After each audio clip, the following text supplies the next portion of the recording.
Hi friends, இன்றைக்கி நம்ம என்ன பார்க்க போகிறோன்னா, முடி வளர்கிறதுக்கு நம்ம எப்படி ஹேரை எப்படி கேர் எடுத்துக்கணும் அப்படிங்கிறத பற்றி சொல்ல போகிறேன். இது வெந்தயமும் பாசிப்பயிரும் பார்த்துக்கோங்க. இது நாள் நைட்டே ஊற வச்சுருங்க. நாள் நைட்டு ஊற வச்சுட்டு எல்லாத்தையும் தண்ணி இல்லாமல் ஃபில்ட்ரு பண்ணி எடுத்துக்கோங்க. அதுக்கப்புறம் கருவேப்பிலையில் ஒரு 5 கொத்து கருவேப்பிலையை உருவி இதில் போட்டுக்கோங்க. அது இப்போ இதில் போட போகிறேன்.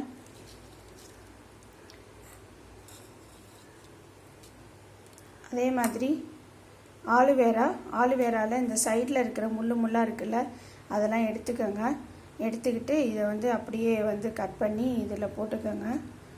இதில் 2 பீஸ் எடுத்துகிட்டு வந்திருக்கேன். 2 பீஸ்லேயும் இந்த சைடில் இருக்கிற முள்ளாக இருக்கிறத கட் பண்ணி எடுத்தாச்சு. இதை இதோட சேர்த்து அரைக்கணும். நல்லா அரைச்சி பேஸ்ட் ஆக்கி இதை ஹேரில் அப்ளை பண்ணி ஒரு மணி நேரம் வச்சுருந்துட்டு அதுக்கப்புறம் நல்லா ஹேர் வாஷ் பண்ணிட்டீங்கன்னா, வாஷ் பண்ணிவிட்டு அடிக்கடி இதே மாதிரி ஒரு மாதத்துக்கு 2 தடவை அந்த மாதிரி செஞ்சுட்டு வந்தீங்கன்னா உங்கள் முடி நல்லா க்ரோத் ஆகும். இதே மாதிரி ட்ரை பண்ணி பாருங்கள்.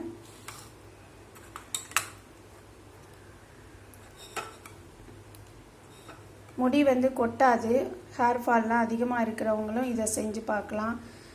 முடி நீளமாக வேணுங்கிறவங்களும் இதை செஞ்சு பார்க்கலாம். முடி நல்லா வளரணும் அப்படின்னு நினைக்கிறவங்களும் இதை செய்யலாம். இந்த மாதிரி நீங்களும் ட்ரை பண்ணி பாருங்கள். இந்த வீடியோ உங்களுக்கு யூஸ்ஃபுல்லாக இருந்திருக்கும்னு நம்புகிறேன். தேங்க்யூ.